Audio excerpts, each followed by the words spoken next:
Good morning, everyone. Welcome into the 2022 Springfield Doubles. My name is Mike Flanagan, and I'm working through some technical issues here this morning. So I basically have to rebuild all of the scoreboard picture-in-pictures and things like that. So we're going to get things started out here over on lanes 27 through 30. And bear with me here for just a few minutes while I get the scoreboards and everything up. If you want to check out the standings of the tournament, you can go over to twitter.com/inside bowling. And all the standings are there, and I'll be with you here in just a few minutes as some technical issues here this morning that I'll have fixed within about 5 minutes.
Okay, let's try this again, everybody.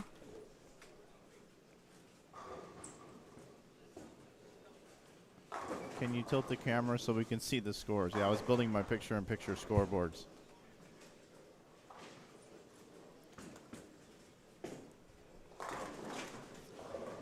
Yeah, so just a little housekeeping here. So everything fired up this morning, no problem at all. And then I started streaming, and then my software just came up with an error message, timeout. So what you do is you build a profile here, and when you build the profile, you do all the cutting of the picture-in-pictures and everything, and you're ready to go. Well, for some reason, it didn't like this profile.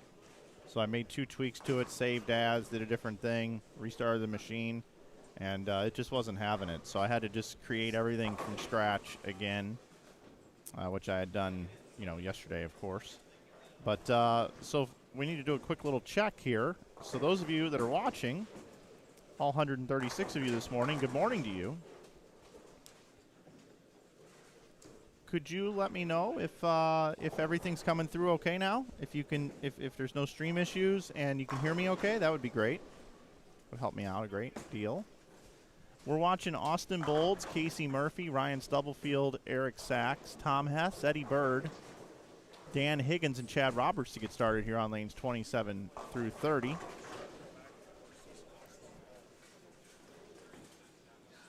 We had about 100 and I believe it was, well, I can tell you in just 2 seconds. They took 26 teams for today that all cashed. 26 times 4 is 104. I think they had 107 teams. 107 teams for this event this year. 107 entries, I should say. And all the players competed on a house shot yesterday. That is 43 feet in length, 26 milliliters. 25-year-old Brunswick Anvil lane, roughly. 1 in 4 entry payout, 450 per team. We're down to the top 26 now. We're going to cut from 26 down to 16 for the bracket play, which is all Baker. Cool. Excellent. Thank you, everybody. Appreciate you guys in the chat responding that everything's coming through good. So knock on wood, hopefully that will continue. Our leaders coming into today were plus 840, and that's Nate Garcia and Michael Martell. They had a 166 pin lead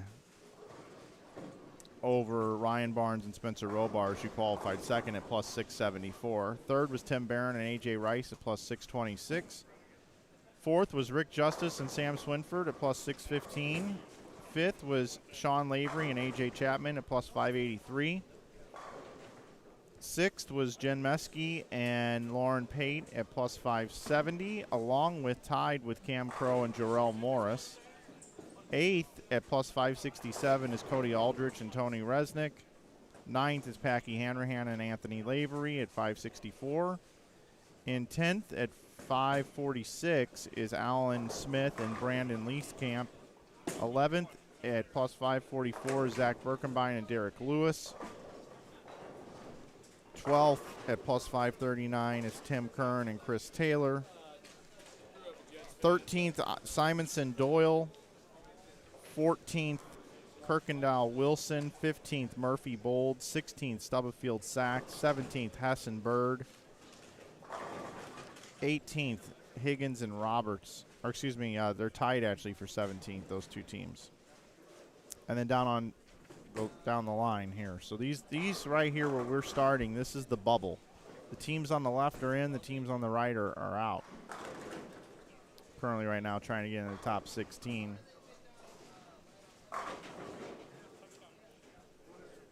This tournament wouldn't be possible without our great sponsors. Want to thank them now. Bin Crazy, which is a retail operation here where you can go into the store and everything's the same price and it changes daily and they get new products in. Bin Crazy. Check them out if you're in the Springfield area. Also want to thank the Greater Ozark Pro Shops, the Brunswick family of brands as well for supporting this event, and Kevin Williams, and of course the Enterprise Park Lanes.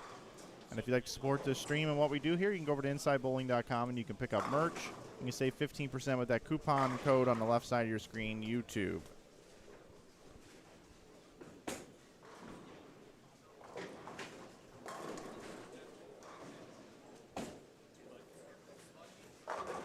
Got 5 games for you here this morning, and then we'll be back right after with our Baker bracket. All Baker. 7 games of Baker. Birdman's flying high this morning. He's got the front 6.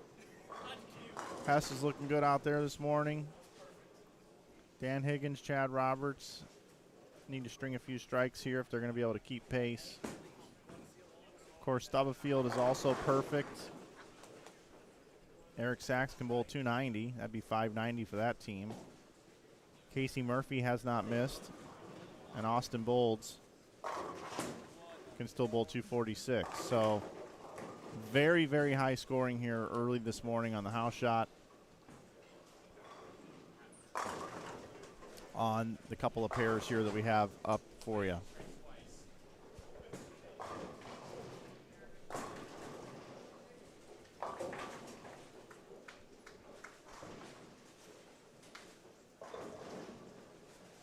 Again, we're cutting from 26 down to 16.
Folks, I just wanted to confirm something with this Baker bracket.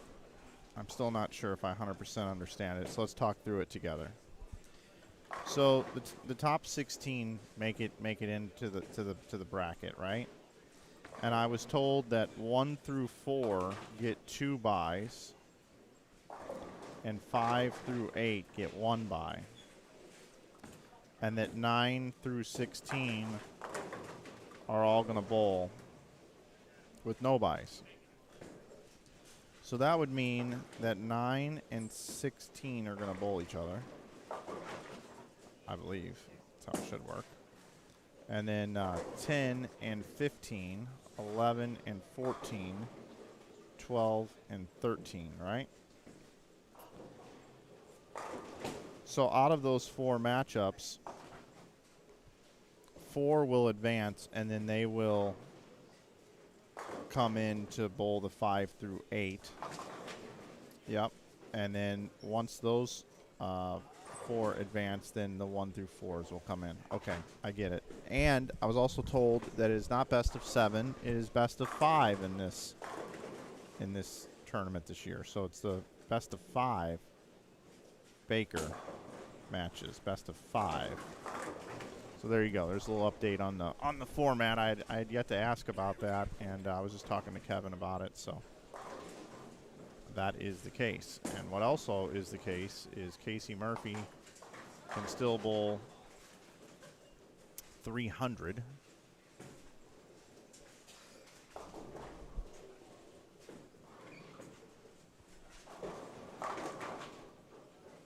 So can Eddie Bird.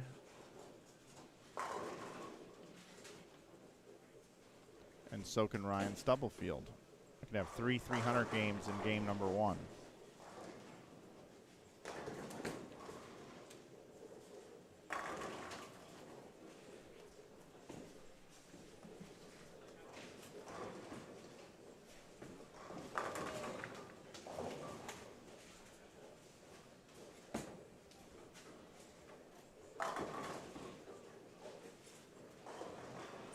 If you want to know how any player bowled yesterday, I just pinned a message in the chat that you can check out the scores over on our Twitter page. So Stubblefield misses.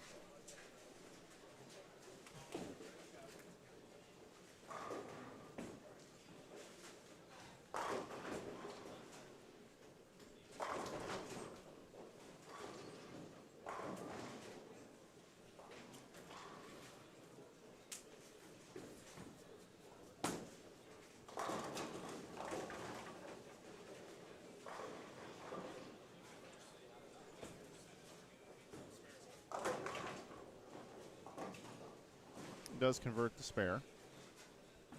Eddie Bird has the front 8 here. Casey Murphy has the front 9. Make that the front 9 for the Birdman.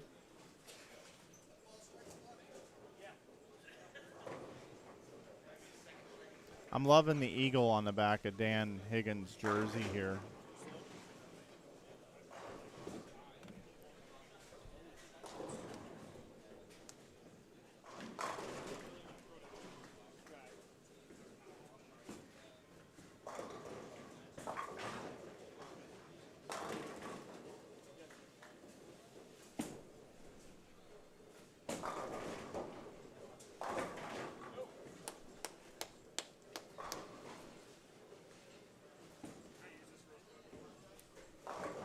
So Dan can get to 237. Chad Roberts can get to 239, which doesn't really seem like a lot compared to these other teams here.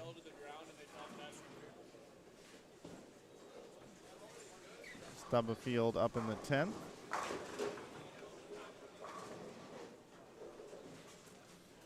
He's going to be at least in the 260s, can still get into the 270s. Tom Hess with that double in the 10th will be in the 230s.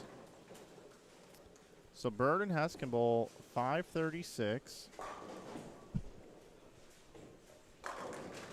Higgins and Roberts 37 and 39 puts you at 76, right?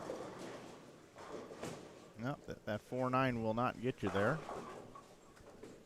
It's 460 something for those two guys. And Stubblefield 279 and 269 for Eric Sachs.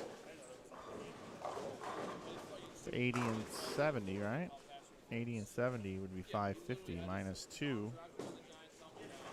It's 548. It's pretty massive.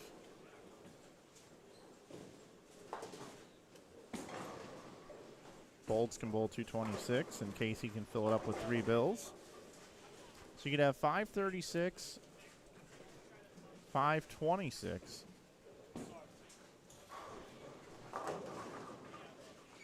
And 548 here.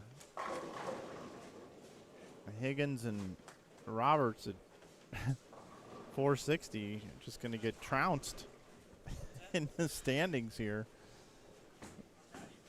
Which is crazy to think about. Eddie Bird tripping that 4-pin. He got it right a little early, but it held off. You see Casey Murphy over there. Casey Murphy's kind of like the quarterback right now, these two pairs. He's got all the positive mojo going. That was a pretty nasty 9-pin there from Austin. But he's trying to give out that good karma to the world this morning to everybody. Chad Roberts, nice shot there. By the way, I've mentioned this before. I'm not sure if you're aware of this, but I believe Chad Roberts looks a lot like Aaron Rodgers from the Green Bay Packers. When he turns around, you have to take a look. But is he not? He could be a doppelganger for Aaron Rodgers. Eddie Bird now front 11. Eddie Bird came to play today. He was a little tentative in the morning yesterday, but boy, he looks good today.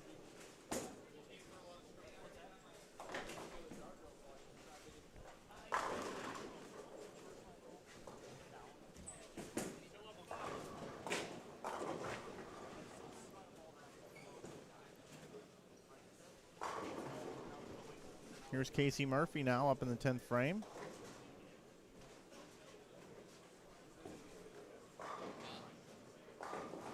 gets the first one. Chad giving him a little. They're buddies. They've bowled nationals together before. Oh, Eddie. Oh my gosh, Eddie, what was that? And that's what Casey Murphy just said. What was that? 297 for Eddie Bird on a pitch out. Jeez. But hey, congratulations to Eddie Bird and Tom Hess for starting with 533 today. They either bowl 500 or 300. Kind of seems that way. All right, Chad, nice job, buddy. 224 and 239. You guys are the scrubs of these four teams this game. And there's Casey now. We'll see if Casey can finish it out. And you see Chad with a little of that good karma. All these guys are friends.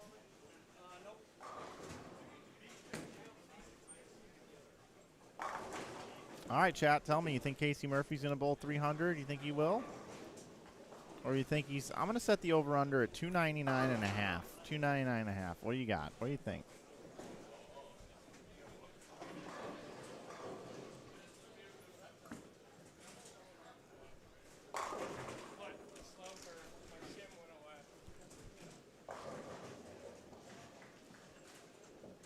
See if Casey can get a little redemption for Eddie Bird here.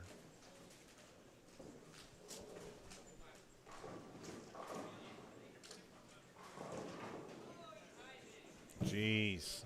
It's raining 297s over here. Hallelujah. It's raining 297s. Wow. Okay, well, wah, wah, wah, wah. Take a peek in at our other pairs, 35 through 38. We saw Dimitri Cruz bowl 236, Nick Crummell 212, Mike Dole 277, Kendall Martin 238. We're just watching Chris Prather and Brandon Biondo finish up. Prather had 238. 234 the max for Biondo, Samowski 195, and Matt Russo now can bowl 226. So these two pairs, much lower scoring outside of the Dole and Martin actually kind of move up here a bit with bowling 500 that game. The rest of the pace here a little bit lower than that. Prather and Biondo with a respectable 472. I'll report on a few other scores. Farrell Williams 212, Zach Wilkins 248. They bowled 460. Kevin Williams 213, Tom Bohannon 257. That's a 470 start for them. And that should pretty much cover lanes 27 through 38 for you, as those are the last lanes in play here. We also, actually, I have another couple scores to report on. We have Boog Kroll bowled 299. Blake DeMore had 239. That's a 538 start for them. And then how about Anthony Nyer, 268, and Alec Keplinger, 264 for 532. And I talked about this with Hess last night. The players on the fresh here, the teams, they maul them on the first three games. It's about game 4 is when the scoring pace starts to go down a little bit.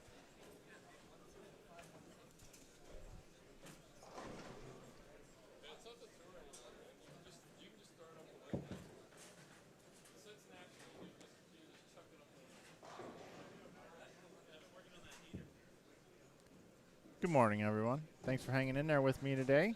It's great to be with you here back in Springfield, Missouri for a little doubles tournament. I want to thank Kevin Williams and Chris Taylor, the general manager here at Enterprise Park Lanes, and, of course, the Weimer family as well for all that they've done for bowling down here and having me out here. So certainly do appreciate you being here with me today as well for what will be the rest of the tournament. So we have no bowling right now, but looks like we do have some players getting ready to go out there, so we'll go ahead and switch it over here. Little lanes 35 through 38. We've got Anthony Nyer up and ready to bowl. This is starting game number 2 right now.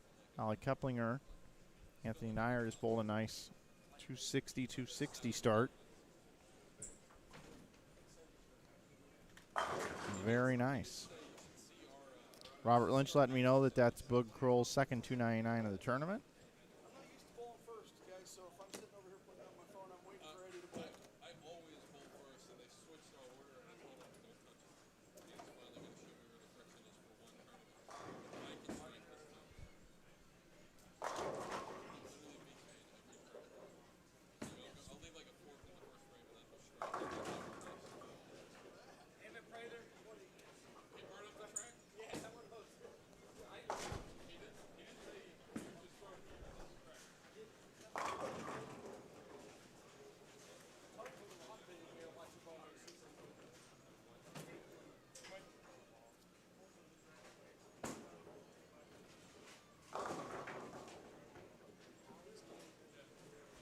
Hess comes in light for 2-8.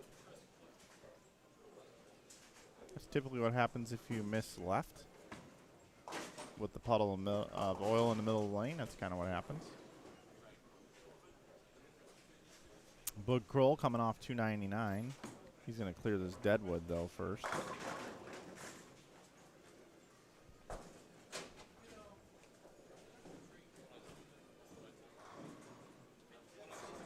Yeah, Francois Lavoie not bowling this year. He's doing some overseas work in the bowling industry, so he's not here.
So who do we think's going to have the high game here? Tom Hess, Eddie Bird, Dan Higgins, Chad Roberts, Blake DeMore, Boog Kroll, Alec Keplinger, or Anthony Nyer. Obviously, Boog and Alec and Dan, they are all perfect so far.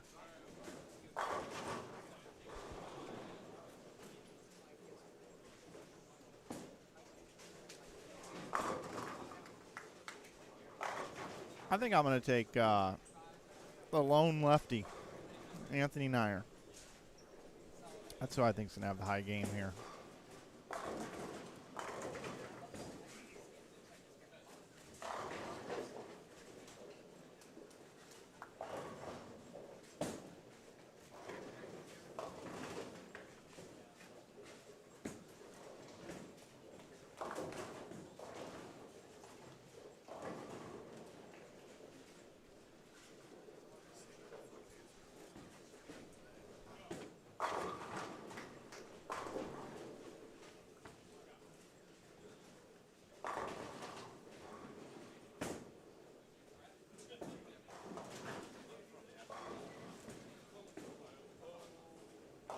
How are you, Dennis? I'm with you, Marvin. I'm with you.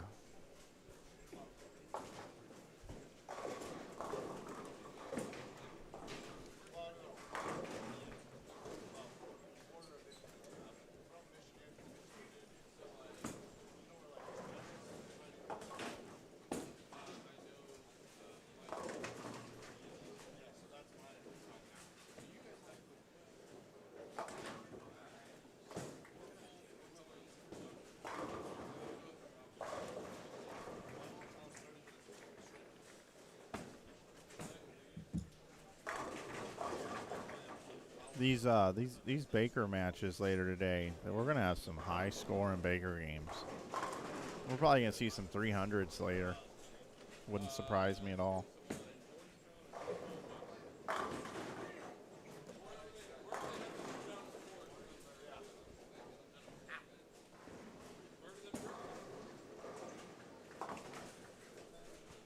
Thank you, sir.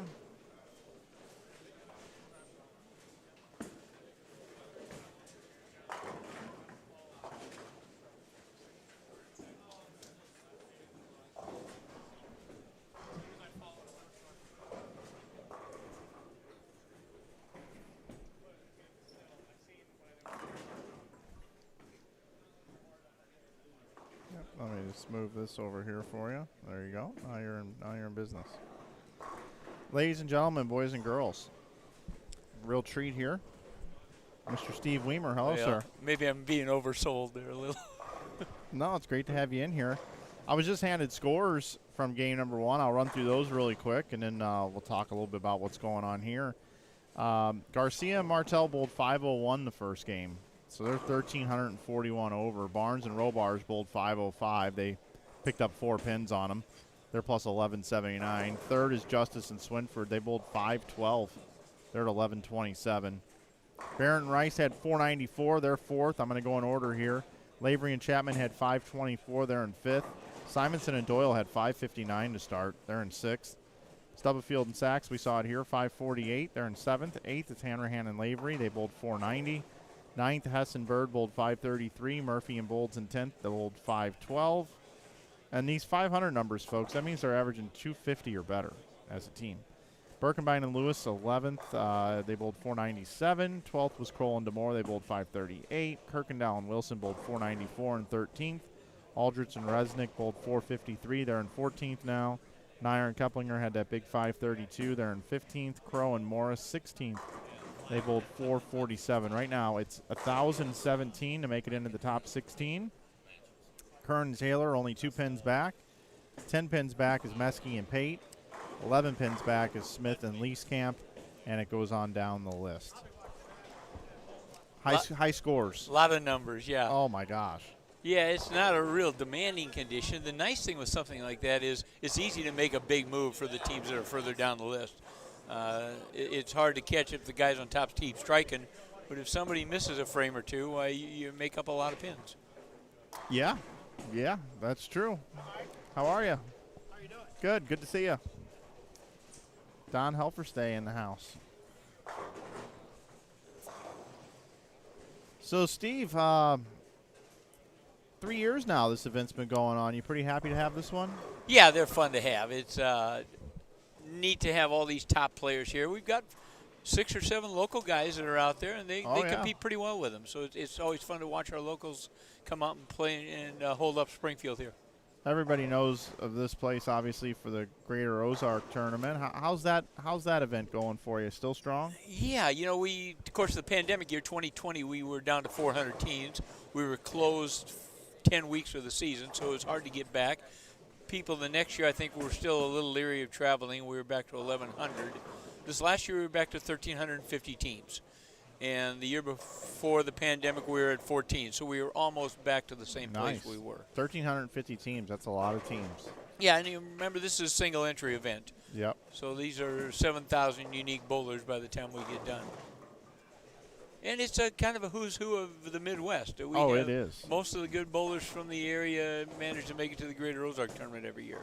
You come down here any weekend, and there's somebody who's won a national title or Eagle winners every single weekend. Yeah, we've had weekends where maybe we match up the Wichita and the St. Louis guys, and I mean, it looks like a regional field. There's a lot of players out there with at least regional titles and PBA cards, and there's a lot of brackets going on. And Bill Utoff still brings a squad down? Yeah. Yeah. Yeah. Yeah, Raomi Husband brings a group out of St. Louis. I don't know if you know Ray or not, but she brings 40 or 50 teams every year. Oh, so yeah. It's one of our biggest weekends and maybe the most fun weekend. Yeah. So let me ask you this, being, someone who's been around this Greater Ozark forever, and I'm going to really put you on the spot here, but if you had to pick like an all-tournament team, like a Hall of Fame, Hall of Fame, and I know you're going to leave some people out because I'm putting you on the spot, but who would you say are in the Greater Ozark Tournament Hall of Fame? Well, we could make that Tournament Hall of Fame with PBA Hall of Famers if you want to go that direction. I mean, we've got Pete Weber comes in bowls. Brian Goebel comes almost every year in bowls. I don't know. I lose names, but I just know the number of PBA Hall of Famers that come and bowl this tournament is enough to complete a 5-member team. If you want to get outside of that, locally, Bud Kroll bowls every year, Casey Murphy bowls every year, and these guys are second to nobody. Kevin Williams bowls it every year. So the local guys make a good show. We like the fact that it's a single entry event, which means the local guys can't come back and knock it off. And if you look at our standings board every year, it's got 7 or 8 states in the top 10 in every division. So it's fun to have guys come from all over and do well. I've got one name for you. Friend of mine. I think he's done really well in this tournament over the years. A lot of folks may not really think of this name, but what about Rich Orr? When you started talking about a friend of yours, that was the first name that came to mind. I don't think Rich plays quite like he used to. No. But Rich was always one of the most underrated bowlers on the planet. Rich bowled smart, and Rich was nobody's fool. And Rich has been watching people throw strikes since he was about 3 years old. So. He's an all events champion here. Yeah. He's won team event. He's got top tens and everything. Yeah, I know. The other title I think they take is the slowest team on the Greater Ozark. Oh, really? Oh, yeah. but the thing I like with Rich, they always bowl the late squad at night. I don't care what time they get done. I have fun watching them. Yeah, they did always bowl that late singles and doubles over here, didn't they? Yeah. 7 o'clock, because I think he would work the store and then drive down. Yeah, he would. Yeah. And it's a whole fun crowd that he comes with, and always fun to see those guys when they come in. Of course, I grew up watching his dad bowl, so. Of course. Probably the most fun person I've ever watched bowl. If you watched Ray, you saw how the game was supposed to be done. Right. The guy made it look way, way too easy. Yeah, could you imagine if technology would have advanced 10 to 15 years sooner, 20 years sooner, 30 years sooner, whatever, and if you'd have been live streaming Ray Orff and Dick Weber coming down here and bowling tournaments and stuff, how crazy would that have been? You can still find some of those old videos of the match play bowling, and you can get guys like Glenn Allison. And Carmen Salvino was the big hooker. He hooked at about 6 boards. Yeah. The rest of them played a little straighter. I think this is the first time I've seen this gentleman chime in the chat. Not to say he hasn't watched before, but Justin Romek hanging out in our chat room here today. Oh, is he? What's Yeah. up, Justin? He says you are no slouch as well. Oh, compared to what the talent we're talking about, I don't quite hold up. But Justin, another great player that comes and has bowled here since he was a collegiate bowler at Wichita State. Yeah, I've got a heckload of respect for Justin Romek as well. You know, he's another guy that, you know, me being 43 years old, you know, when I was, you know, really, really into competing, you know, in high school and into college, you know, Romek was one of those guys that you saw, you know, making some shows, and obviously I watched him compete at Wichita State, but you know, one of the great players that has gone on to, you know, to obviously have a real career and not, you know, have to give up on the tour a little bit. We've seen several guys do that. You know, they've had to do what's right for their family, but I've always respected Justin's game a great deal. Heck of a nice guy, too. Yeah. He's listening, right? Yep. Okay. Yeah, when I think of Justin Romek, I kind of put him in the Brian Smith kind of category and the Rick Steele-Smith category. Might even you know, if we're talking about Wichita folks, like a Steve Klimpkin, those types of guys. Yeah, you know, I coached college bowling for 24 years. Yeah. So I knew all these guys coming through college. Justin and Rick were a little before my coaching, but I was bowling, and you know, in this area, you're aware of those bowlers. They don't sneak under anybody's radar. Yeah. Yeah, those are just some of my favorite guys. You know, just a tremendous amount of respect for them, and I like, you know, I like guys like, you know, Pat Healy bowl this tournament several times back in the day? Pat Healy Jr. You know, I know Pat, and it goes back so far, my memory isn't as good as it should be, but I believe he did. Yeah, I remember seeing him down here, and you know, a guy like Mike Machuga when he was at Nebraska, and yeah, I knew Mike pretty well. yeah. In college. Yeah, those are my kind of guys. Those right-handed, and they call them shot makers, I guess, Yeah. even though that's not really a fair statement for what they are. But man, those are the guys that. Yeah, I just remember love watching the collegiate national finals where they toughened them up pretty good. Yeah. Everybody was complaining about the condition, and Machuga was throwing strikes. So, like, just go figure it out and go throw them. And he was amazing. Eric Littig in the chat, you know, college coach now at St. Ambrose. He says these events are so much fun to watch. Many of the nation's very best players coming together. Are the dates set for this next year? Well, I don't know if they are or not, because the dates were kind of changed this year a couple times because of conflicts. It's hard to pick a weekend this time of the year that works, but I'm sure as soon as there's information, it'll be available through Kevin Williams' Facebook page. Yeah, schedules change so much every year. They add events and lose events, or weekends change. Or a lot of times they wait until the PBA schedule comes out. We have to move it around regionals or things like that. So I got a question for you about the center. This place has changed a little bit in the last 20, 25 years, but it hasn't changed a lot. No, 15 years ago we added the food service and moved the pro shop, and that was the last big change we made.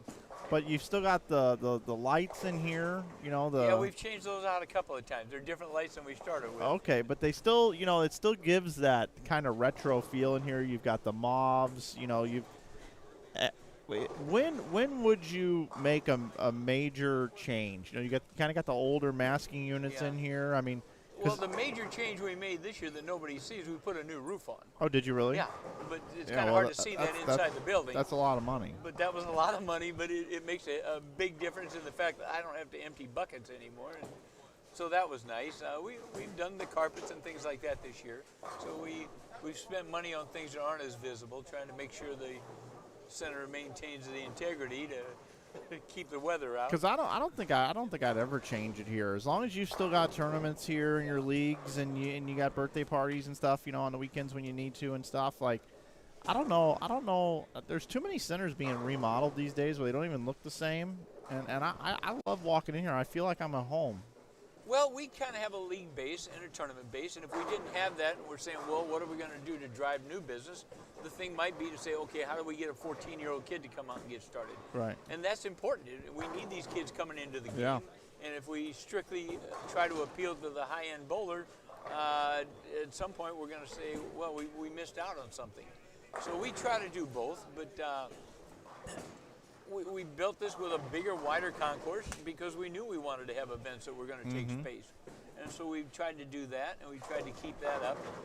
So we did change our food service 15 years ago, and we tried to keep the food service up. Yep. Very good, by the way. But we, you know, the other things that people don't see, we put a new lane service in here since we opened because we wanted a new consistent lane service versus the amble lane that we started with. When we got rid of smoking, we also replaced our ceiling tiles. That people don't see that. But, that to me probably made a bigger difference than anything else we've done. Yeah, sure does. But yeah. nobody notices that. Right. That's not the thing they see. So it looks like we've got 222 left for Tom Hess.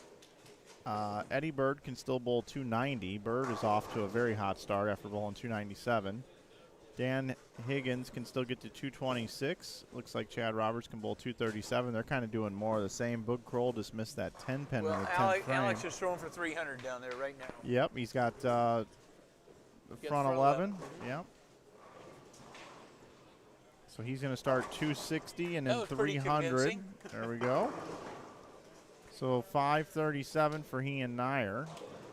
So we had 297s the last game on our stream, and now we've got 300. Dan Higgins didn't love that one, but it held pocket.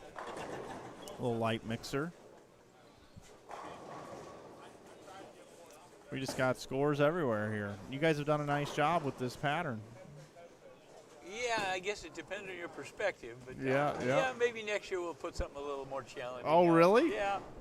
We'll see. I know with the Greater Ozark, we mix it up. We don't want anything too easy. I don't think we put anything quite this easy for No. And we kind of have the reputation, and we don't want to. The Greater Ozark tournament's always been really slick over here.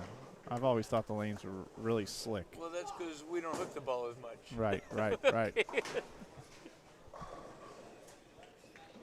But we had a little tighter in Sunshine this year. They were a little harder to get the ball to react, I think, over there. But who designs the pattern for the Greater Ozark? we just spin a wheel in the back. Oh, really? Okay. It's something we talk about at the end of the tournament every year. And, of course, you know how bowlers are. We get lots of input. Oh, yeah. I mean, of course you do. I'm here every squad to do with the brackets, and people know who I am, and they're not afraid to tell me. Right. So that's good. We like that input. It's not something we try to dodge. It's not something we don't want to hear. Sure. People have to realize for every guy that tells me they're too slick, there's another guy telling me they're too dry. So, right. You know how that is in this game. And, you know, how fast they break down, how quick they change. How good the guys you have on your pair are at managing a lane condition. That's so much more important now than it used to be. And if you've got guys playing 3 different spots of the lane, that lane doesn't hold up and bowl as well as if you know how to bring a team of guys in and they all play the same part of the lane. Yep, no doubt. And it's a little different than these guys. They're moving pairs every game. Yep. They don't care how they leave that pair when they're done. No. But if we're bowling an event where we're staying on the same pair for 3 games or 6 games, it's really important that you get out there and manage that lane condition. And guys that don't know how to do that, all you got to do is find one of these people. These guys all know how to do that. These guys will talk to them and they'll tell them. Eddie Bird, flat 10s. He's going to be in the 260s. We'll take a peek over here at Packy Hanrahan, who just finished with 279. Anthony Lavery can bowl 235. Alan Smith bowl 239. Brandon Leeskamp can bowl 235. Zach Birkenbein had 246. His partner, Derek Lewis, can still bowl 223. It was Tim Curran 266. And Chris Taylor can bowl 258. Right next door, just to the right of them, Anthony Simonson just doubled in the 10th. He can get to 278. His partner, Cameron Doyle, can bowl 279. And Brian Kirkendall is going to be 244, or 234, excuse me. And Donnie Wilson can still bowl 193. Coming up the next game, we will have Simonson and Doyle for you. They'll be on 37 and 38. We will take a peek at them. Talking it over with Steve Weimer. How much longer are you going to be so involved in the bowling center? Forever? Till they throw me out. Okay. I don't. Nobody in my family ever retired. I don't think they keep working until they haul us I mean, out. you're working nights, weekends. I mean, you're here all the time. I don't think there's been a time I've come down here to bowl something or just be here and you're not here. If we're running an event, I'm usually here. I think the last Greater Ozark squad I missed was probably 10 years ago. And you've got some great help here as well. I got some long-term people at both centers. Yeah, Kendall and Keegan, Kendall Martin, Keegan Martin Standage have been with me since the day they were born. Their father worked with me, and they've been around their whole lives. And I think Chris Taylor's been with me. It's the other Chris Taylor. We got 2 Chris Taylors in the building this weekend. So Yeah, we do. the Chris Taylor that worked with me has been with me about 15 years now. Yeah, and he's outstanding. He's good, and he's out of St. Louis, so Yeah. grew up in that area. He was a football player. I think Chris was the number 2 punt returner in the country his second year in college. Was he really? He did like a 4.3 40. I didn't know that. Yeah, I took him out one day to see if he could prove it, and he's still pretty quick.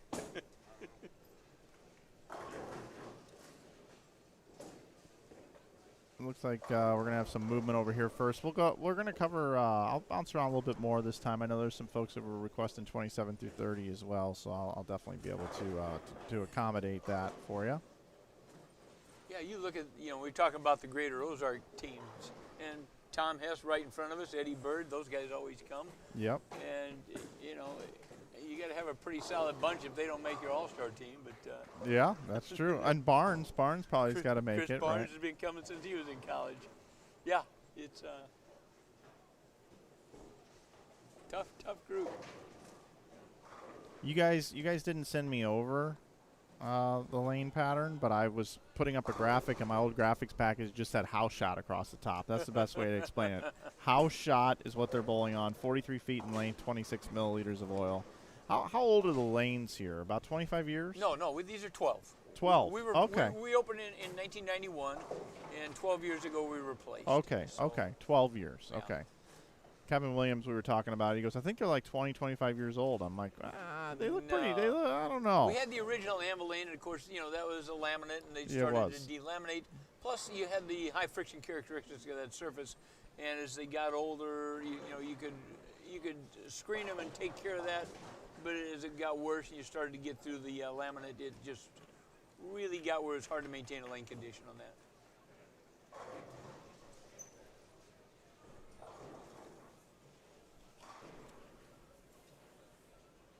So we'll have Simonson and Doyle and Kirkendall and Wilson, along with Birkenbein Lewis and Curran Taylor here. There is no bowling on 27 through 30 currently.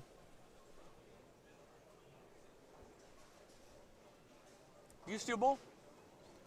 In my instructional videos on YouTube, Okay. when they need I've me. seen those, but I didn't know. Yeah, it's about, no, I don't bowl too much anymore. Don't you? Okay. No, I really don't have time. This is day 184 on the road for me this year. Really? Yeah. Okay. It's very difficult to Well, join a league that and leaves a lot of days ne- you were at never home be and- there. I know, right? Yeah. I do miss it. I do. I'm gonna be moving. I live in Utah. I'm not sure if you were aware of that, but I live in Utah. I moved out there about 10 years ago, and I'm looking to get back to the Midwest. Move back to St. Louis next year. Oh, are you? I Yeah. had not heard that. Yeah, that's the plan. That's the plan. Housing market's a little weird right now, and there's some kind of crazy things going on, but I got a lot of equity in my house, so it should be okay to be able to get back. Just got to get stuff kind of ready, and it's hard to get your house ready when you're on the road all the time. Utah's great. You in the Salt Lake City area? Or I'm actually up in Ogden. Ogden? Yeah, Yeah, it's just a little north, bit yeah. north, yeah. I'm a jazz season ticket holder. Okay. Now, do you do the outdoor activities in Utah? No, that's the crazy part. You know what I mean? I'm not really taking full advantage of the area. Nothing like southern Utah. No, I know. Yeah. The problem is when I start going to southern Utah, it's normally on the way to Vegas, and I don't make a left and go to Moab or anything like that. It's never really yeah, do the parks that. out there are wonderful.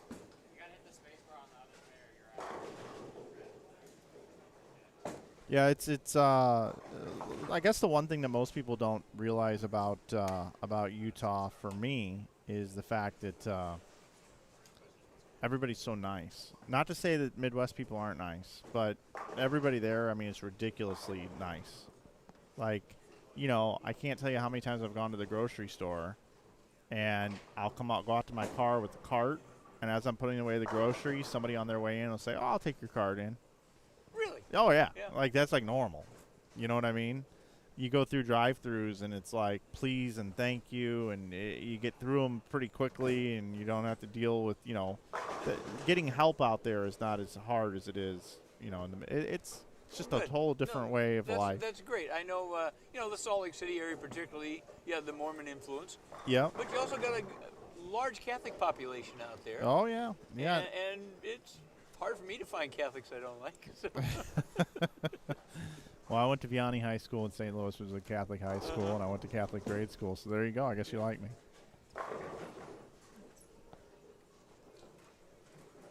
Are you a churchgoer? Not when we got bowling every weekend. Yeah, I know. I know. John Chapman wants to know if there's standings anywhere. I do have standings in the spreadsheet here. I don't know if they were emailed to me. If so, I could probably get those out. I will report on game 2.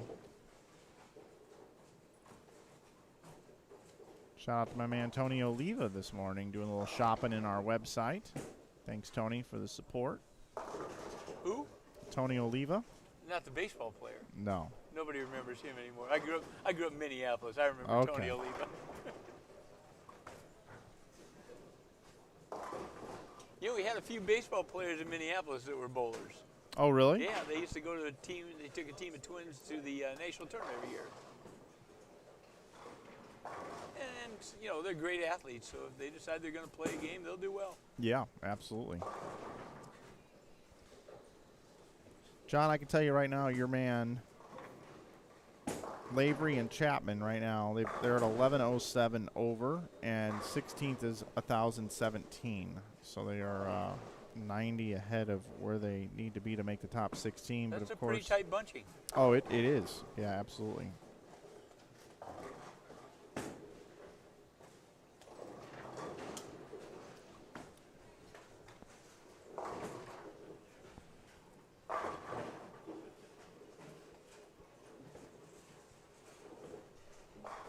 How long has it been since you bowled league? Ooh. 9 years? Okay. Yeah, 9 years. We keep getting more and more bowling balls, and you know, it'll be interesting to see where they go with string machines in the next couple of years. Yeah, boy, isn't that a... I know traditionalists like us think if it's not free fall, it's not bowling. But, you know, in a lot of respects, it doesn't make a lot of difference over the year in the course of an average. Couple of pins. Well, we can move at 25 pins with a lay machine. Sure. So, you know, does string really have that much effect? It does shot to shot, though. Mm-hmm. And you take some maybe skill variables out and introduce some random variables, and you hate to see that in a competitive format. Yeah, I think the thing that's frustrating with the strings is when you see these folks post these things on social media, these kind of oddities, where somebody will throw it like something, and then a string will come around and knock something else down that shouldn't have happened. Oh, I know. Yeah. Right. I mean, again, in a competitive environment, but overall, yeah, do those things even out? I know the USBC is looking at several things: the length of string, the depth of pins, the tension on the recoil, and all those things will matter. But I know if you look at the Bolero with their number of centers putting in string machines, they'll create their own organization and they'll recognize strings. Yeah. And Yeah. if we want to stay competitive in that environment as a game, if we don't recognize that existence, then somebody else will. Yeah, that's true. You know, I think about it like this too, right? They're so much easier to maintain, right? It's hard to find a good mechanic. I've been very fortunate in this last year. Now I've had a 43-year mechanic retire and a 38-year mechanic that's had some health issues. And all of a sudden I'm looking for new mechanics. And in a larger center, you have a little more payroll you maybe keep up. But for the smaller centers to try to keep up with that kind of payroll, it takes a pretty talented individual to be a good pin setter lane maintenance mechanic. And they need to make a good wage. So, Yeah, so I think for the future of getting more people involved in bowling, string is great because I think about like a place where maybe they don't have a bowling center, like a third world country or something. And maybe I don't know what I'm talking about here, but you know what I mean, just a place where they wouldn't have a bowling center. Well, if you can introduce string to that area, it gets more kids, more people interested in bowling. Yeah, and they don't really care whether it's free fall or string machine if they're 12 years old and having a birthday party. True. And if we can introduce them that way to the game, yeah. it's great for our game. Exactly, right. So you may deal with a few things here or there competitively, but overall, if we doubled the amount of people bowling in 10 years, that would be good for everybody. That would be fantastic. Even if for all of us, occasionally there's a weird leave that shouldn't have happened, overall, the good of the game could be, yeah. Yeah, if you look at, in the course of an average, is picking up a few more 710s this year going to change my average a lot? Not too much. But if we go across here and ask these guys what they think of string machines, you have to try that at your next event. Yeah. Ask those competitive players what they think of string machines. It'll be interesting to see what their answers are. We're going to bounce out of here. We'll head over to lanes 27 through 30, where we have Tim Barron and A.J. Rice just coming into scene with Rick Justice and Sam Swinford. And then we've also got Sean Lavery, A.J. Chapman, Jen Meskey, and Lauren Pate.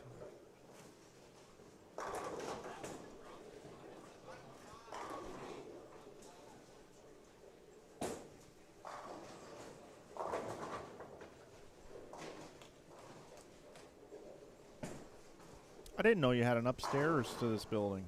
Just on the end. Yeah. On the west end of the building. I was over there and I saw steps and I'm like, I gotta check this out. Yeah. Did you go up? A little bit. Okay, good. No, that's fine. Yeah, I just wanted to I'm like, what's up here? We've got our offices up there. Yeah, that's nice. It's kind of nice. It lets you free up the concourse space for things that the customers need. Yeah. Gets us out of the way. Yeah, I like it. Yeah, at Sunshine Lanes, we've got a full basement under the concourse. So we're lucky in both places to have that space. Do you have a bathroom up there? Yeah. Oh, wow, so you can just live here. I got a sofa and a shower. Yeah, you just live there. Yeah, sometimes I have. Yeah, that's cool.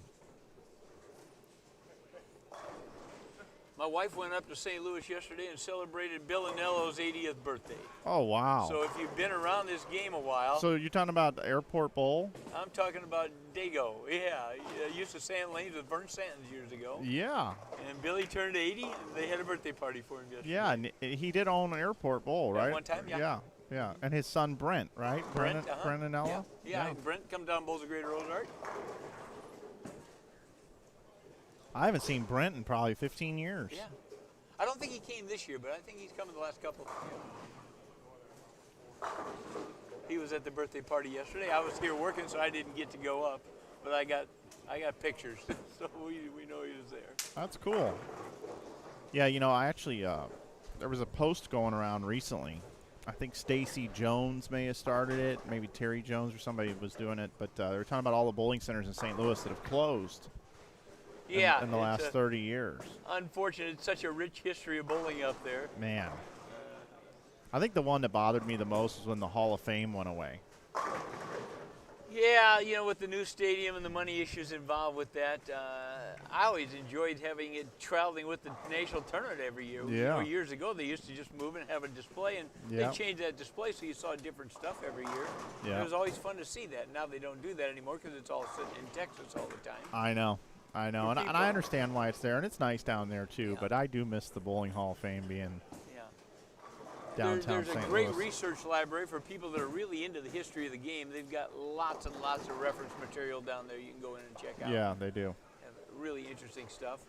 A lot of pictures and a lot of old stuff. They need to go through and put names on them because people are going to forget who those people were. Yeah. A lot of those photographs they have, I know they can't identify some of the people in them right now.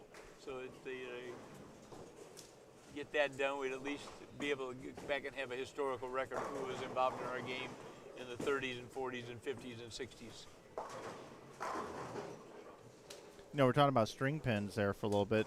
I always thought maybe there could be a possibility that we would just have projected pins. like virtual bowling. Yeah, well, yeah, but basically it's all based off of what you do, where your ball tracks, where you enter the pocket, the entry angle, and it tells you whether you left a 10 pin or you struck or. Okay, so how about some of these random falls we see? How are you gonna? Well, that you know. Well, there's I don't think our software is quite evolved to the state where they're gonna see a trip 2-3. That's true, but like algorithms and I mean, I'm sure there could be enough data to have like a. What do you like a random generator that? Okay, do you think you've seen it all? No. Okay. I don't think I have seen it all. There isn't that much data then. That's true. That is true. We have not seen it all. Every time I get the suspicion I have, I see something I've never seen before. Yeah, I mean the pins are shaped in such a way that there's unpredictability to the. Have you ever seen a pin standing up, leaning against another pin? I've seen that once. Okay. It didn't fall. It was standing and it was leaning on another pin. I tried to do that. I couldn't do it. Yeah, that's true. It is amazing. Every single time a ball goes down the lane, you could see something you've never seen before. I've seen a ball get between the 2 and the 3 without knocking either one of them over. Right now, there are no events in Indiana that I stream. I haven't been invited to do anything there necessarily. There are some other guys that stream in Indianapolis area or Indiana. Scoring update, I don't have one yet. That should be dropping one off here in just a moment to me. Shouldn't be too long. Well, I've got other things I'm going to go do. Steve, it was a pleasure Good to talk to you. BSing with you here, and thanks for all you do for the sport and continue to do for it. Well, we enjoy it all. My family's been involved in this business all my life. I had the real pleasure and honor of working with my father in this business for 38 years. My wife's still involved with it with me, and the group of people we have around us, we're lucky every day. Absolutely. Thanks, buddy. All right, that's Steve Weimer, everybody, spending some time with us in the booth. Always appreciated to have him here. And if you've ever bowled a tournament here, you know Steve. And Justin Romack was right in the chat. He's a pretty damn good bowler himself, offering some pretty nice perspective on things that are going on. And being in his 60s, he doesn't miss a beat. He knows everything that's going on within our sport, including string pin bowling and the good and the bad and all the different things that are going on. So pretty cool. And folks, as soon as I do get a scoring update, I will get that out to you. I promise I will. Things have really settled in here. You know, we talk about 3 games, high scores, and then after 3 games, scoring pace kind of goes down. Well, this is game 3, and I just got the standings, everybody. So Garcia and Martel bowled 481 the last game. And Barnes and Robarsh, who are in second, bowled 531. So they picked up 50 on them. So the lead has diminished to 112 pins. Garcia and Martel 46-22, and Barnes and Robarsh 45-10. Now, granted, we are cutting to the top 16, and the top 4 get 2 buys. So really, just being in the top 4 is super important. So right now, the top 4 are Garcia and Martel, like I said, at 46-22. Second is Barnes and Robarsh at 45-10. Third is Simonson and Doyle at 44-32. Fourth is Stubblefield and Sachs at 44-16. They are your top 4. Trying to get into the top 4 and get 2 buys. In fifth is Justice and Swinford. They're at 44-01, which is 15 pins back of fourth. They're 31 back of third. But right now, Barnes, Robarsh, Garcia, Martel, they have distanced themselves from the rest of the field. Sixth is Barron and Rice. They're at 43-82. So that's 19 pins behind Justice and Swinford. They can still get inside the top 4. Nyer and Keplinger are at 43-55. They are 27 pins back of Barron and Rice. Eighth is Murphy and Bolds. And the top 8 get 1 bye. So fifth through 8th get 1 bye. So that's important. We have a tie for 8th, which is Murphy and Bolds, Curran and Taylor, 43-39. 10th is Hanrahan and Lavery. They're at 43.36, just 3 pins back. Lavery and Chapman are at 43.32, so, I mean, they are just 7 pins back of 8th, and they find themselves in 11th. Aldrich and Resnick are currently 12th at 43.28, just 4 back of Lavery and Chapman. This is really bunched up. Hess and Bird have improved up to 13th. 43.23 is their number. 14th is Kroll and DeMore at 43.17. We've got a little bit of a dip here now for Birkenbein and Lewis. They bowled 447 the last game. They're at 42.88, so they're in 15th. 42.80 in 16th. That's the number now for the cut. Smith and Leeskamp. 18 pins behind them is Dole and Martin. In 18th is Williams and Wilkins at 42.59, so they are 21 back of 16th. Kirkendall and Wilson are 19th at 42.54. Meskey and Pate are 20th at 42.35. 21st, Higgins and Roberts at 42.34. Again, the number right now is 42.80, so all these 42 numbers can still get there to the top 16. Crow and Morris, 42.21. Prather and Biondo, 42.15. Williams and Bohannon, 41.99. Samowski and Rusko, 41.60.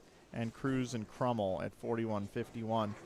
If I'm looking at the high scores for the last game, scores came down in game 2, but Williams and Wilkins had 518. They're in 18th, just a few pins out now, 21 back of 16th, so that was a big one. Nobody bowled a 300, what meaning a 3 for as a team in the 300s. Everybody had 400 or more. The low score being Crow and Morris at 404. The high score being Stubblefield and Sachs at 546. Yep, that's what I'm seeing. Barnes and Robarge had 531. Simonson and Doyle 536. Simonson and Doyle 559, 536 to start. That's massive shot making. That's massive scores. See A.J. Chapman here with Sean Lavery. Meskey and Pate, along with Justice and Swinford, Rice and Barron. Up on your screen right now. Good to see A.J. Rice. Haven't seen him in a while. I am going to bounce out of here. I will come back, though. I just want to take a peek over here. Simonson can still bowl 280. Cameron Doyle can bowl 248. Kirkendall can bowl 217. Donnie Wilson can bowl 279. Excuse me, 269. Tim Curran can bowl 279. How many make the cut? 16. Are there buys? Yeah. 4 and 8 or just 4 get 2 buys. 8 gets 1. You're welcome. Simonson asking me the format. Where was I? Birkenbein can bowl 244. And Lewis 279. Chris Taylor 234 max. It is kind of crazy how these people enter tournaments and I show up to stream them also, and none of us know the format. I guess I should do a little more, a little more prep work, huh?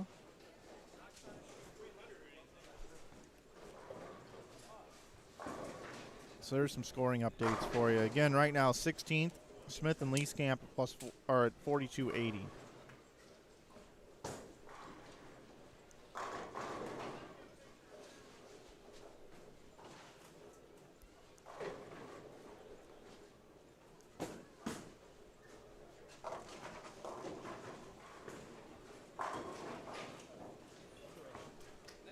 Oh, looks like there's a correction here. We had a score correction. Let's see what's different.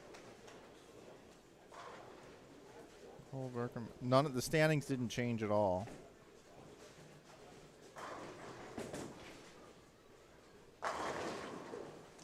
Oh, excuse me. Yeah, they did change. Simonson and Doyle. Okay. All right. So here's the problem. There was a reported issue. Barnes and Robarge did not bowl 531 the second game. They bowled 431 the second game. So that does change things a little bit. Barnes and Robars are fourth now. Simonson and Doyle are second. So Garcia and Martel are plus 1022. Simonson and Doyle are at 832 over. Stubblefield and Sachs are at 816. Barnes and Robars 810. Justice Swinford 801 and 782 for Barrett Rice. 755 for Nyer Keplinger. 8th, Murphy and Bold 739, tied with Kern and Taylor. So we had a Ryan Barnes, Spencer Robar score was incorrect. So that was just brought over to me. So if you were listening, that is different. We'll watch a little Ant here throw a couple shots in the 10th frame, and then I promise we will get over to the other pairs that are behind these pairs in pace of play.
All right, getting some scoop out there, everybody. Hopefully you've enjoyed the continuation here of game number 3, the finalization of it here. We got Justice and Swinford is going to bowl close to 500, almost going to get there.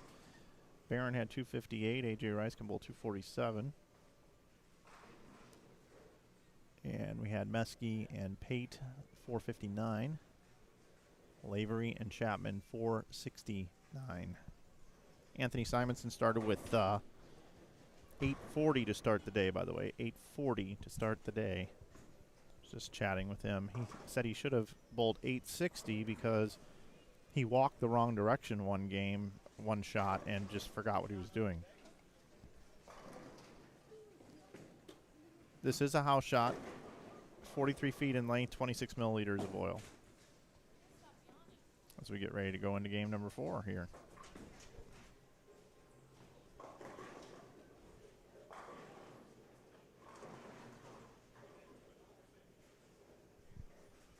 And we have no bowling on 35 through 38. A real break in the action down here right now. Just got cold in here too. Just got pretty cold.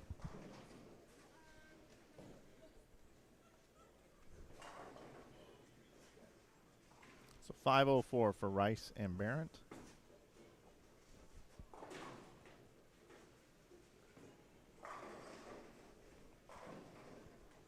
Again, we're looking to cut in the top 16. 26 are bowling if you're just joining us here. And then it's Baker match play, and it's 5 games, not 7. 5 games head-to-head, best of 5.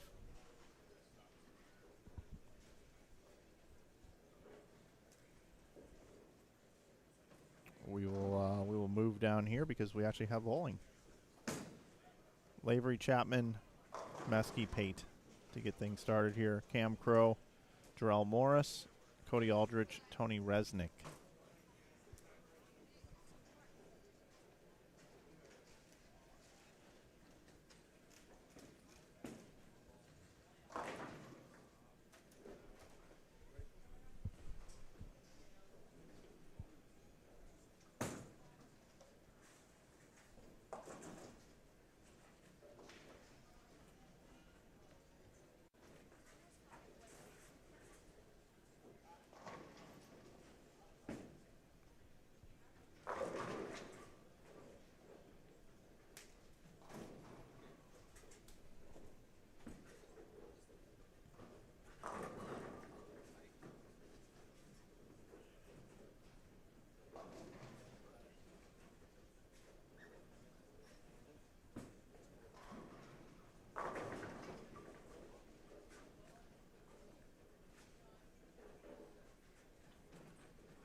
Cam Crow feeling it. He scored really high yesterday.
Thanks, Eric.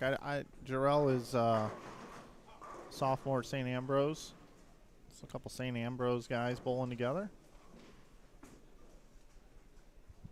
I think Morris is probably related in the chat.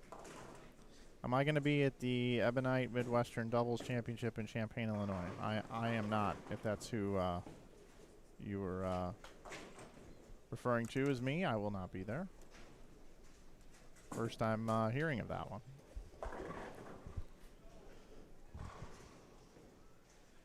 Today's going to be an early day, I think.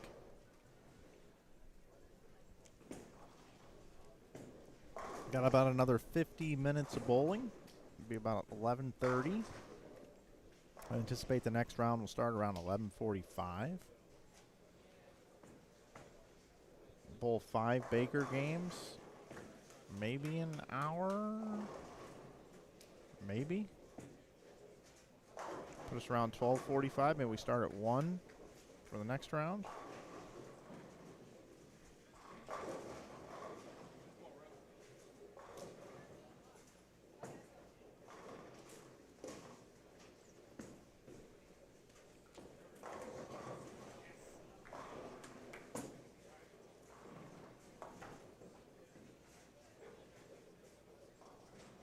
Probably be done around 4 today.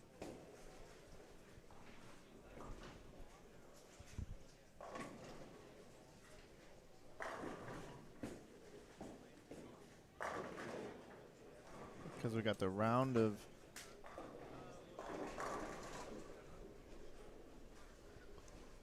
nine through 16, and then the round with 5 through 8 come into the 4 winners, and then the 1 through 4s come in. Then we get down to 4, and then down to 2 to get 1.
All right, everybody, I got a standings update after 3 games. Standings update after 3 games. So Garcia and Martel still lead. They are at 1,110 over. Simonson and Doyle second at 939 over. Third is Stubblefield and Sachs at 918 over. Then a little bit of a gap back to fourth. Justice and Swinford are at 887. They're fourth. Fifth, just 1 pin back at 886, is Barron and Rice. Sixth is Barnes and Robars at 877. Seventh is Nyer and Keplinger at 871. Eighth is Hanrahan and Lavery at 852. Ninth is Birkenbein and Lewis at 812. So 40 pins between 8th and 9th for the buys. 10th is Williams and Wilkins at 806. 11th is Lavery and Chapman at 801. 12th is Aldrich and Resnick at 791. 13th is Kern and Taylor at 787. 14th is Murphy and Bolds at 786. 15th is Crow and Morris at 768. And 16th is Kirkendall and Wilson at 740. It's very, very close, though, because Higgins and Roberts are just 1 pin outside of the cut at 739. Then it's 738 for the next spot, Smith and Leeskamp. Then at 734, it's Kroll and DeMore. And then a little bit of a gap for Dole Martin in 20th at 699. Then Meski and Pate at 694. Samowski and Russo 675. Hess and Bird 23rd now at 661. They just bowled 338, if this is correct on my screen, on my sheet. 338 for Hess and Bird. That's the lowest score by far on this entire sheet. Prather and Biondo 637 over. And Cruz and Crummel in 25th at 634 over. Williams and Bohannon in 26th at 595 over. Kevin Williams, I saw him on the concourse. He said this is the worst he's ever carried in this bowling center ever.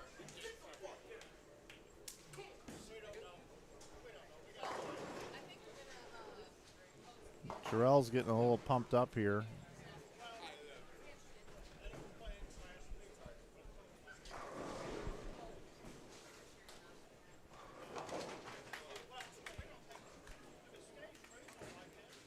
Crow and Morrison 15th at 768 right now. 16th at 740. So I guess they're feeling a little bit of heat here. And I will take you out of here when they're done. We'll move to 27 through 30, and they are in frame 5. Just to give you an idea, we will finish there.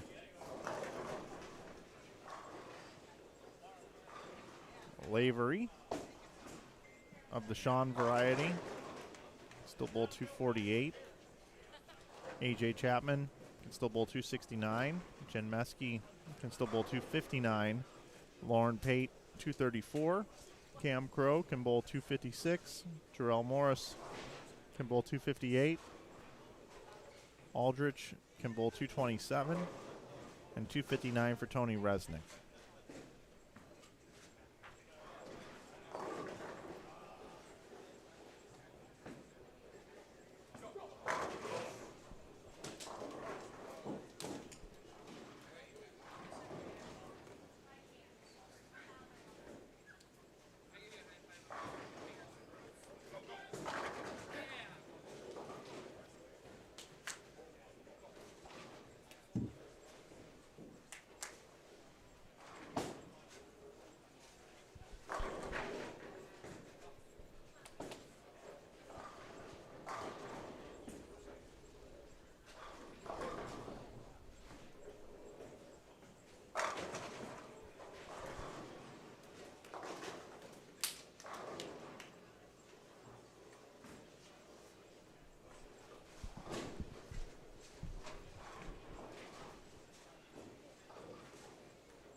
What's the next event I'll be at? In 2 weeks, I'll be at the Nightmare Doubles.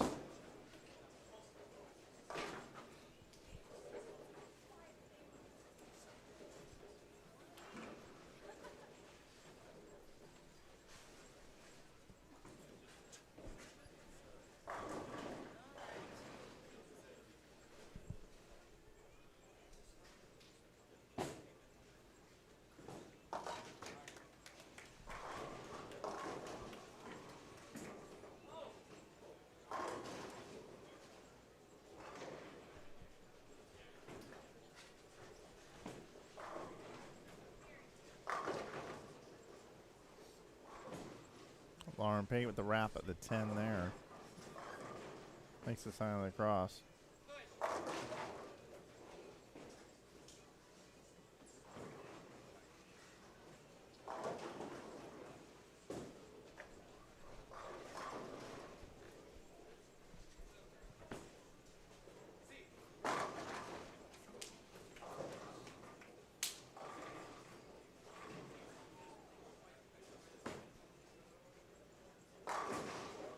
Cam can still get to 256 here. That first one, the 10th.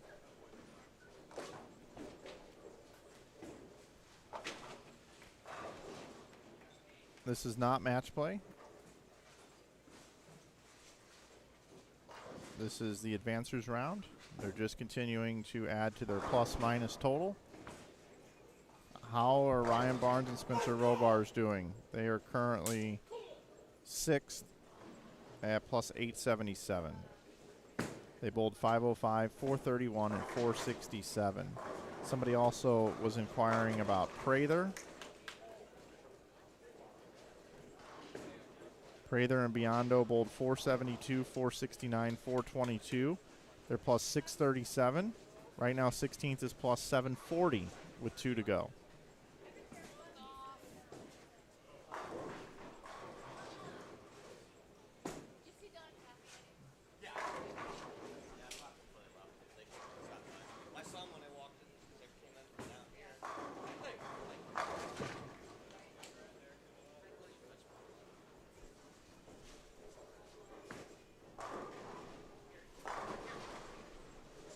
So Cam with 256.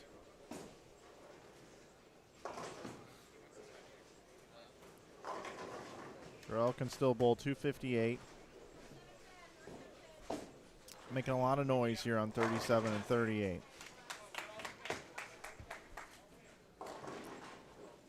What happens after the cashers round? Well, the top 4 teams sit for 2 rounds. The top 5th through 8th sit for 1 round. 9th through 16th will all bowl in a bracket against each other head-to-head in best-of-5 Baker matches. So 9 through 16 will bowl, which is 8 teams. 4 will be eliminated. Then the 5th through 8th will then come in to bowl those 4 teams that are left. Then 4 will be eliminated there, and then 1 through 4 qualifiers will come in. 4 will be eliminated there. We'll be down to 4 at that point. They will all bowl. We'll be down to 2, and then 2 will bowl against each other for the championship. So that's how this one works. Single elimination.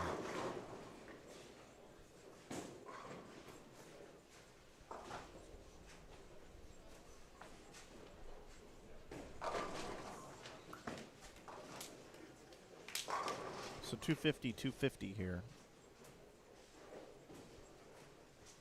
Jen can still get to 238. 213 for Lauren. Lavery with the first one and the 10th. You can strike out for 247.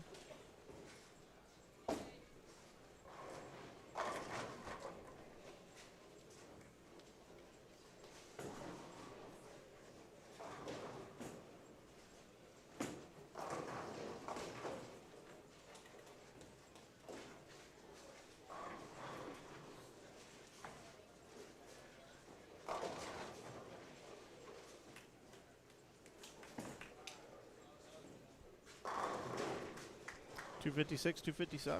It's 513. 513.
watch one more shot here, and then I'm gonna bounce out. Nice shot. That's a good way to finish things over here. Let's bring in 27 through 30. Chris Prather has the front 9. Brandon Biondo can bowl 268. So that would be 568. That could potentially put them in a spot where they can make it inside the top 16 if they bowled 568. Currently right now, these guys, again, are in 24th. They're at plus 637. Right now the pace is about 70 a game. So after this game, 16th will probably jump to 810.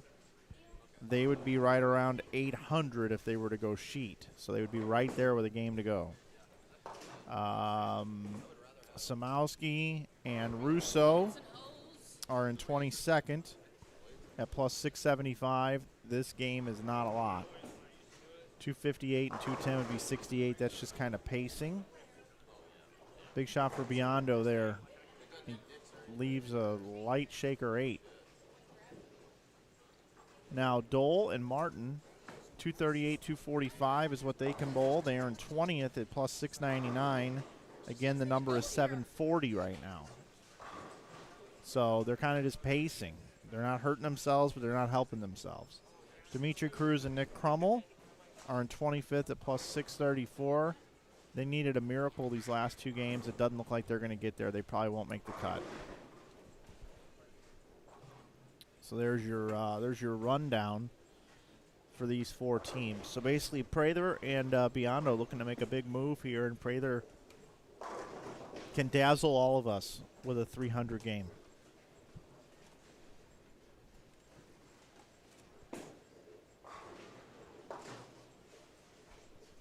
And he is probably going to do so.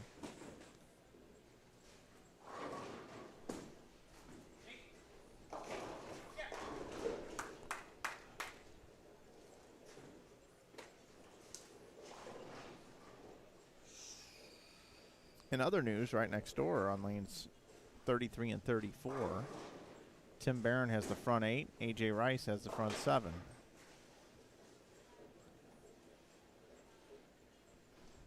And just to add craziness to that, I just looked at Tim Barron, and he has a bloody nose currently.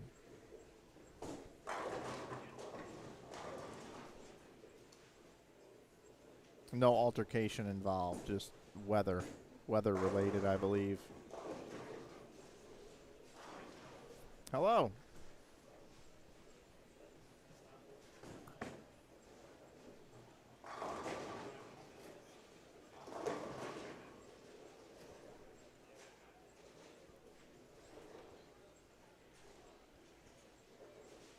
Pray they're looking for the second one. And he's got it.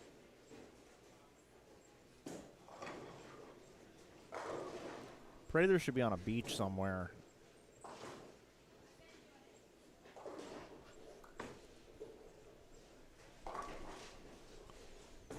Crummell picks the 210 like it's just nothing.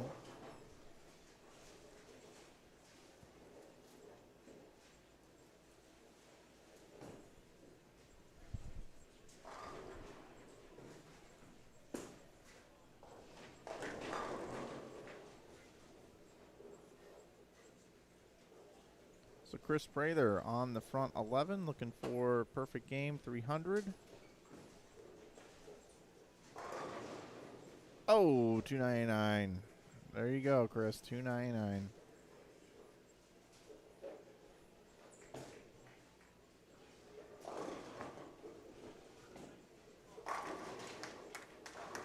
Tim Barrett did just strike. He's got the front 9. A.J. Rice is going for the front 9. I guess I'll move a camera to that so we can watch this possible 600.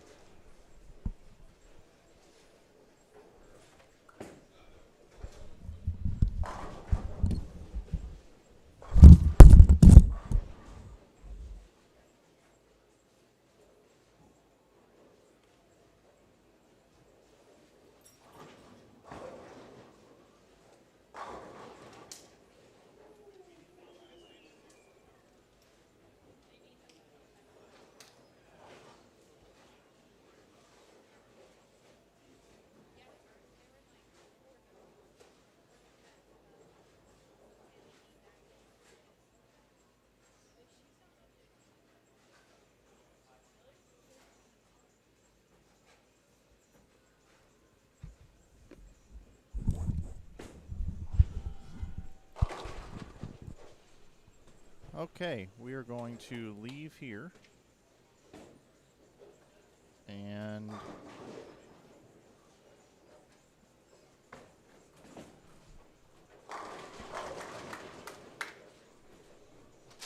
let's bring in lanes 33 and 34, where we have Tim Barron on the front 9 and A.J. Rice on the front 9. They were looking to bowl 600, and I told you about Barron's bloody nose. Yes, that is tissue in his nose. He's bowling with a bloody nose.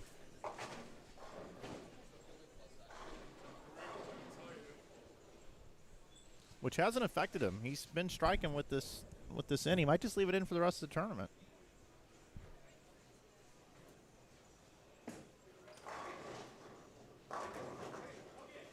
And look at the messenger there for Timmy.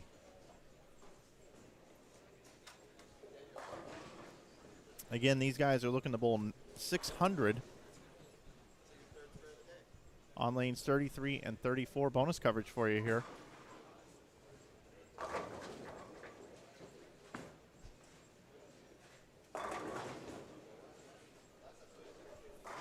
Got a lot of viewership right now. Certainly do appreciate it. We're here in Springfield Enterprise Park lanes. We're watching bonus coverage. Tim Barron on the front 10, looking for 11 in a row. Bowling with A.J. Rice this year. He bowled with Shea Bittenbender last year and finished second. Shea is on assignment this year, couldn't make it, so he picked up A.J. Rice. Right now, Tim now has the front 11. Again, bowling with a bloody nose. You know, a lot of players would maybe just like take a timeout and delay play, but not Tim. He's like, oh no, let me just take this tissue and put this in the nose and I'm good to go. I'm just going to keep striking. And he has. For several frames, he's been bowling with it.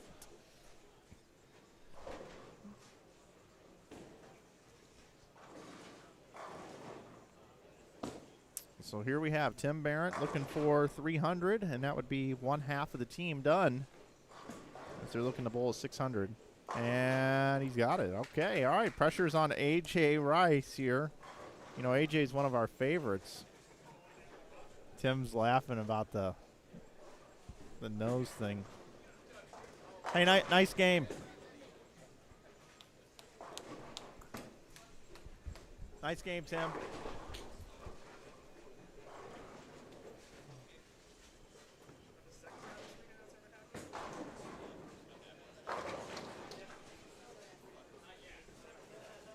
A.J. Rice needed a little extra time here, I guess.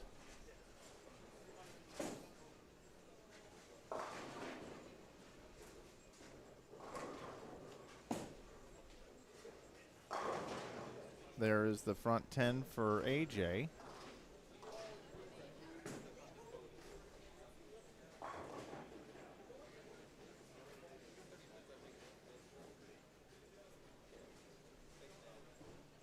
See Farrell Williams coming into the scene over there. He's starting his 5th game.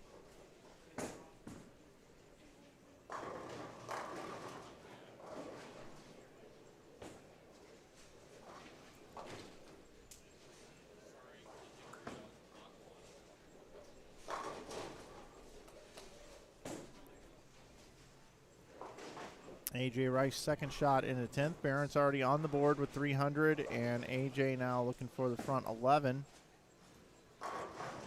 Oh, rings the 7, so 589 is what they can bowl. Barron and Rice were in 5th at 886. 887 was 4th. 918 was 3rd. 939 was 2nd. I would imagine these guys are going to jump up to 2nd after this game here. And they'll be in good shape, barring a disaster the last game, to be receiving 2 byes, being inside the top 4. This game right here has put them where they exactly need to be. Great game. A.J. Rice, Tim Barron, 589. That's pretty good. All right, let's bounce out of here, and let's go over and check in on action underway already in game number 5. We got Robarge and Barnes. We've got Nate Garcia and Michael Martell who are tournament leaders and have been. This is the first time we've had an opportunity to have them on the stream today. Kendall Martin and Mike Dole, Dimitri Cruz, and Nick Crummel. I'm going to fix my camera. I'll be right back.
What's that?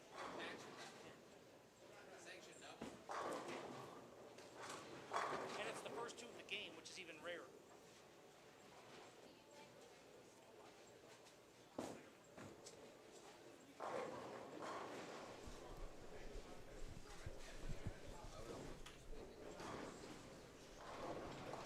They're legal in this company.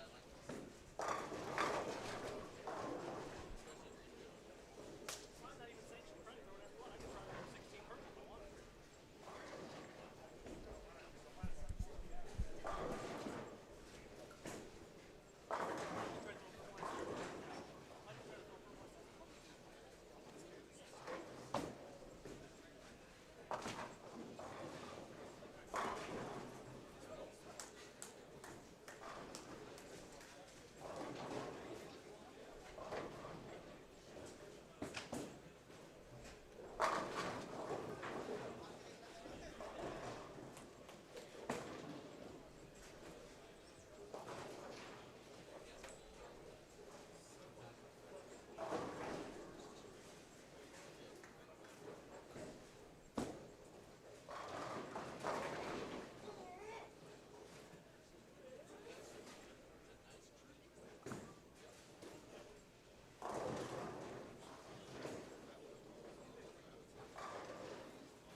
Folks, we'll be getting started with our bracket play probably right around noon central for the bracket.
Okay, folks, sorry I've been away for a little bit. We're just making sure we got all the bracket pairings set up properly for it all to be able to be live streamed. I do have a standings update after 4 games. 1152 is the number for Garcia and Martel, and they're going to be just fine. They're going to get a bye. Simonson and Doyle at 1086 behind the 1152 that Martel and Garcia are at. 1075 is third, Barron and Rice. Fourth is Stubblefield and Sachs at 994. Fifth is Nyer and Keplinger at 993. So we do have a pretty tight race here to make it into the top 4. Also in 6th is Justice and Swinford at plus 974. 7th is Barnes and Robarge at 970. 8th is Hanrahan and Lavery. They are at 902. So they're also looking to get buys. 21 pins back. In 9th is Crow and Morris after that 513 the last game. 879 is 10th, Birkenbein and Lewis. 11th is Kirkendall and Wilson at 874. 12th is Lavery and Chapman at 871. 13th, Murphy and Bolds at 855. 14th, Williams and Wilkins at 853. 15th is Aldrich and Resnick at 836. 16th is Kern and Taylor at 828. 1 pin behind, just outside. Cole and DeMore at 827. Higgins and Roberts, Bold 505, 485 the last 2. They're trying to get in there. They're at 824, just 4 back of the number. Prather and Biondo now after that 546 are at 783. They are still 45 pins back. Dole and Martin at 781, and then it's a little bit further back for Hess and Bird, Smith, Leeskamp, Mesky, Pate, Samowski, Russo, Cruz, Crummel, Williams, Bohannon. So that's where we sit with the standings.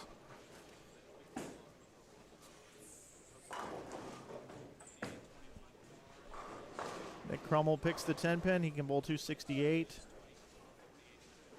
Dole and Martin, 781.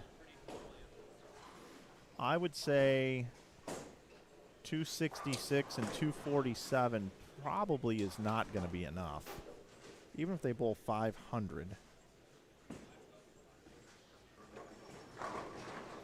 They would need some help there. Barnes and Robarge were in 7th at 970. They bowled enough to get a bye in the top 8.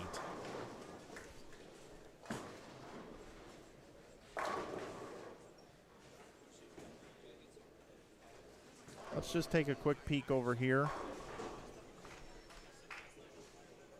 Hess and Bird can bowl about 480. That won't be enough.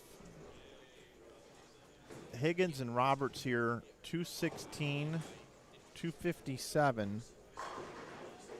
They're 4 out right now. They're gonna need some help, I believe. DeMore and Kroll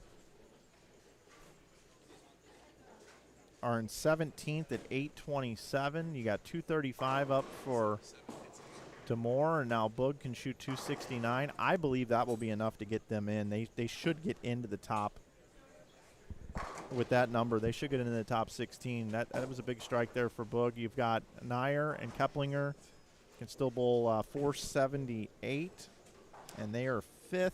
They were 1 pin back of Stubblefield and Sachs. They are trying to get it all they can to try to get a 2-round bye.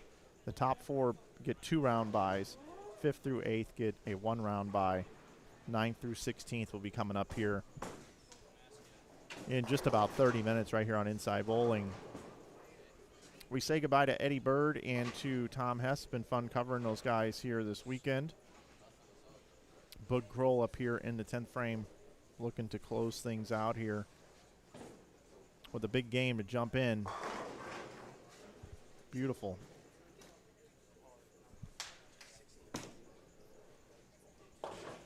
Give you some other updated scores. I do have some bowlers bowling around here. We have Kevin Williams and Tom Bohannon are going to be around 430.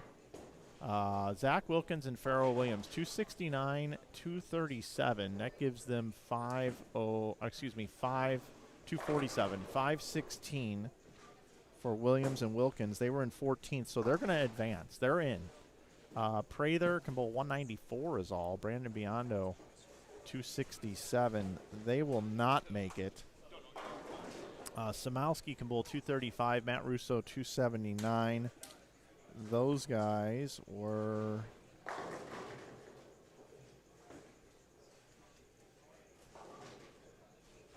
in 24th at 723. That won't be enough. Mike Dole, Kendall Martin.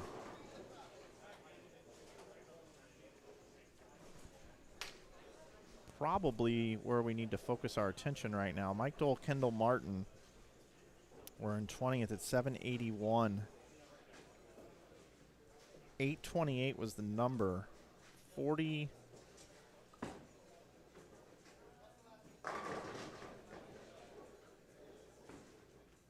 Excuse me, 47 pins out. And they can bowl. Boy, this is going to be close for those guys. They're making a bit of a run here. I don't think it's going to be enough, but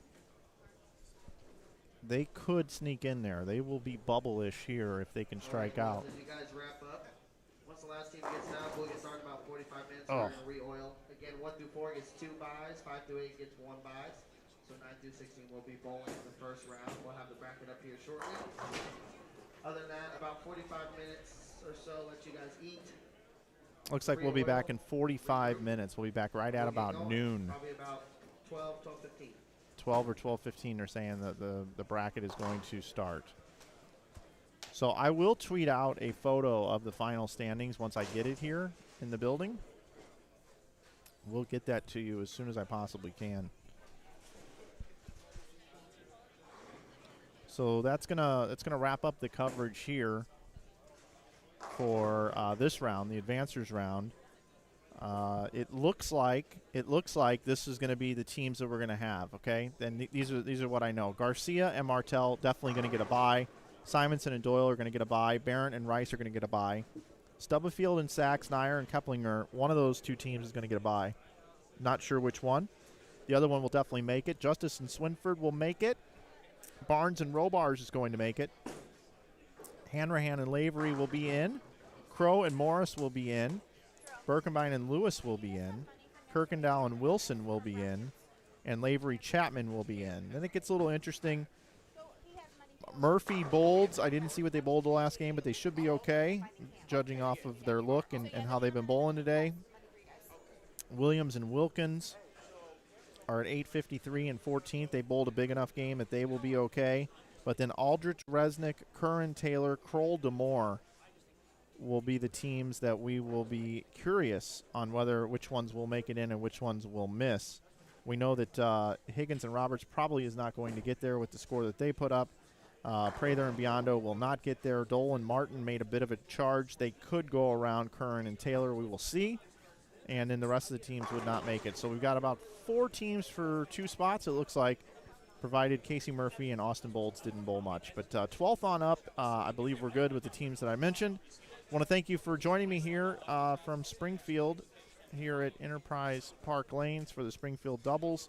I want to thank Kevin Williams and the team here for inviting me to come out. I want to thank Ben Crazy, local retail shops here in the Springfield area. I want to thank them for their support of this event, the Greater Ozark Shops, Greater Ozark's Bowling Tournament, Brunswick Family of Brands, Enterprise Park Lanes, and, of course, us at Inside Bowling, where you can use coupon code YouTube at our store on InsideBowling.com for 15% off.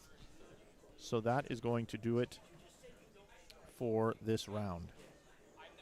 I appreciate everybody participating in the chat with me and being part of our broadcast. Looks like 30 to 45 minutes. We will be back. And when we do, we will bring the conclusion of the tournament. I'm sure Kevin Williams will be joining me in the booth, as he always does. Thanks so much, everybody. We'll see you in a little bit right here on Inside Bowling.